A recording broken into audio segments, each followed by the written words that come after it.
Okay, this video is for those times that you're craving, just a little cookie, and you don't want to go to the store because then you feel even more guilty because they probably don't have the best ingredients.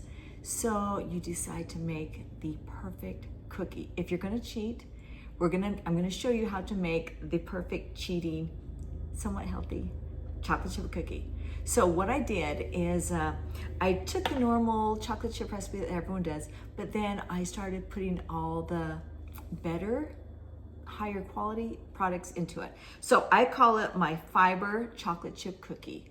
And what I do is, just because right now I'm starting to do that one meal a day plus my cocktail, my protein cocktail in the morning. So I figure if I'm only having one main meal, I deserve to have a little cookie or two after I have my meal. So I will have this, and it's my fiber cookie because we need our fiber, right, ladies? So let me show you. I've just got it. I froze it the other night, so I'm just going to start bagging it. And while I bag it, I'll tell you what I put into my cookie. So let me get this out of the freezer. And as you can see, there's a couple missing. Wonder who that was, right? Okay, let's throw them in my freezer gallon bags. First of all, when you start making this recipe, some of the ingredients, like typical flour. Okay, we all know that white flour is not good for us. So what I did is I swapped it out with kamut.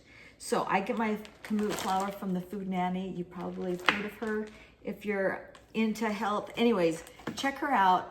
It's really good. Sometimes you just have to add a little bit more kamut than your white flour because it's not as dense. So that's one thing I swapped out. Also, your white sugar. So instead of white sugar, I try to get the cane sugar. It's a little bit more healthy, so I do all my cooking with cane sugar. Eggs. Of course, you've probably seen my video where I have chickens, so I have the best eggs possible.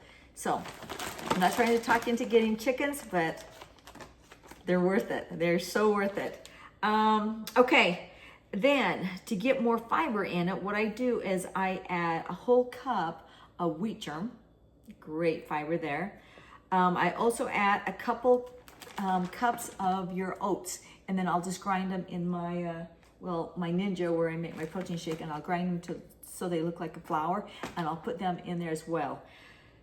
Then I use dark chocolate chips because we all know that dark chocolate's a lot better than milk chocolate.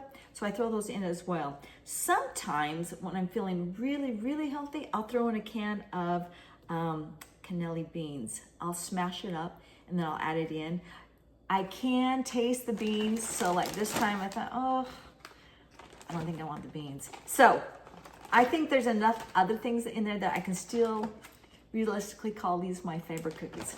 So if you are trying something like me where you're trying to cut back, but you don't want to go and get a treat at the store because you know that there's just a lot more preservatives and dyes and stuff like that that we just don't need in our bodies. So try this recipe. I will put it down below, and you can try this out and let me know how you like this, but it's good. And actually, guys, I don't even bother baking these.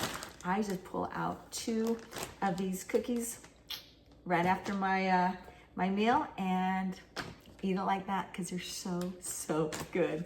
Anyways, thank you for joining. I'll put the recipe down below, and I'll see you tomorrow.